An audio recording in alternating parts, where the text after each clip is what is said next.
क्या आप जानते हैं कि कुछ ऐसे दिव्य अस्त्र हैं जिनकी शक्ति इतनी प्रचंड है कि पूरी सृष्टि को नष्ट कर सकते हैं? क्या यह सच है कि ये अस्त्र आज भी धरती पर छिपे हुए हैं और जब अधर्म अपने चरम पर पहुंचेगा तब ये पुनः प्रकट होंगे? आज हम आपको बताएंगे उन 5 रहस्यमयी अस्त्रों के बारे में जिन्हें देवताओं ने कलयुग के लिए छुपा दिया था। अगर आप एक सच्चे सनातनी हैं तो वीडियो को लाइक करें और कमेंट में जय श्री राम लिखें। चैनल को सब्सक्राइब करें और वीडियो को ज्यादा से ज्यादा शेयर करें। प्राचीन ग्रंथों में कहा गया है कि कलयुग में अधर्म बढ़ेगा और लोग इन अस्त्रों का दुरुपयोग कर सकते हैं। भगवान विष्णु, शिव और ब्रह्मा ने इन अस्त्रों को ऐसी जगहों पर छुपा दिया जहां कोई इन्हें प्राप्त न कर सके। कुछ ऋषि मुनि और सिद्ध महात्मा इन अस्त्रों के स्थानों के बारे में जानते हैं, लेकिन वे इसे प्रकट नहीं करते। 5 दिव्य अस्त्र जो अभी भी धरती पर छुपे हैं। नंबर 1, ब्रह्मशिरा अस्त्र। ब्रह्मशिरा अस्त्र ब्रह्मास्त्र से भी 4 गुना अधिक शक्तिशाली माना जाता है। यह अस्त्र इतनी भीषण ऊर्जा से भरा था कि अगर इसे एक बार प्रयोग कर लिया जाता तो उसका प्रभाव पीढ़ियों तक बना रहता।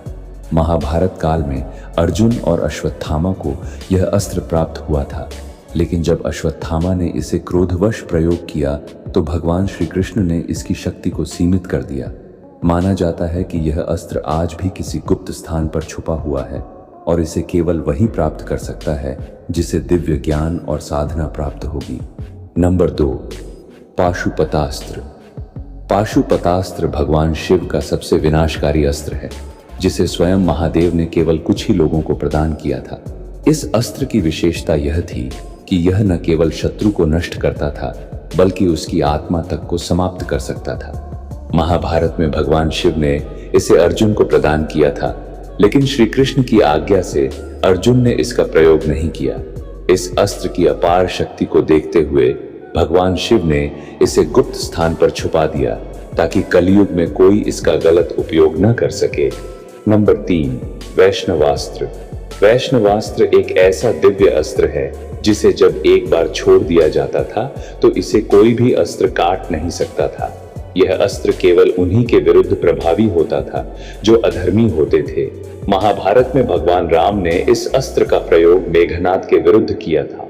ऐसा कहा जाता है कि विष्णु जी ने इस अस्त्र को कलयुग में छुपा दिया, क्योंकि यदि यह अस्त्र गलत हाथों में चला जाता तो इससे पूरी पृथ्वी का विनाश संभव था।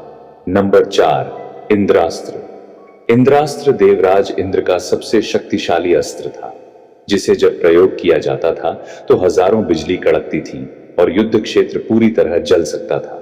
महाभारत और रामायण दोनों में इस अस्त्र का उपयोग किया गया था।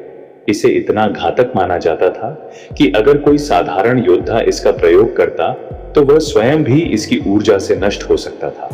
देवताओं को यह डर था कि कलयुग में इस अस्त्र का गलत प्रयोग हो सकता है, इसलिए इसे पृथ्वी के गहरे स्थानों में छुपा दिया गया। नंबर 5, भवानी अस्त्र। भवानी अस्त्र मां दुर्गा का एक ऐसा दिव्य अस्त्र था जिसे केवल उन्हीं को प्रदान किया जाता था जो शक्ति के सच्चे उपासक होते थे। यह अस्त्र अदृश्य रूप से वार करता था और शत्रु को नष्ट कर देता था। इतिहास में कई बार इस अस्त्र का प्रयोग हुआ, लेकिन जैसे जैसे अधर्म बढ़ने लगा मां दुर्गा ने इस अस्त्र को छुपा दिया। ऐसा कहा जाता है कि इस अस्त्र को केवल वही प्राप्त कर सकता है जो मां भगवती का परम भक्त होगा। क्या कलयुग में ये अस्त्र फिर से प्रकट होंगे? भविष्यवाणी के अनुसार जब अधर्म अपने चरम पर होगा और भगवान कल की अवतार लेंगे तब ये अस्त्र पुनः प्रकट होंगे। 7 चिरंजीवी हनुमान, अश्वत्थामा, परशुराम, वेदव्यास, बलराम, कृपाचार्य और विभीषण इस युद्ध में कल की अवतार की सहायता करेंगे। इन अस्त्रों को जागृत करने के लिए दिव्य मंत्रों और साधना की आवश्यकता होगी और केवल वही इन अस्त्रों तक पहुंच सकता है जिसे देवताओं की कृपा प्राप्त होगी। क्या आपको लगता है कि ये अस्त्र आज भी धरती पर मौजूद हैं? क्या कोई इन्हें खोज पाएगा? अपनी राय हमें कमेंट में जरूर बताएं। अगर आप एक सच्चे सनातनी हैं तो वीडियो को लाइक करें और कमेंट में जय श्री राम लिखें। चैनल को सब्सक्राइब करें और वीडियो को ज्यादा से ज्यादा शेयर करें।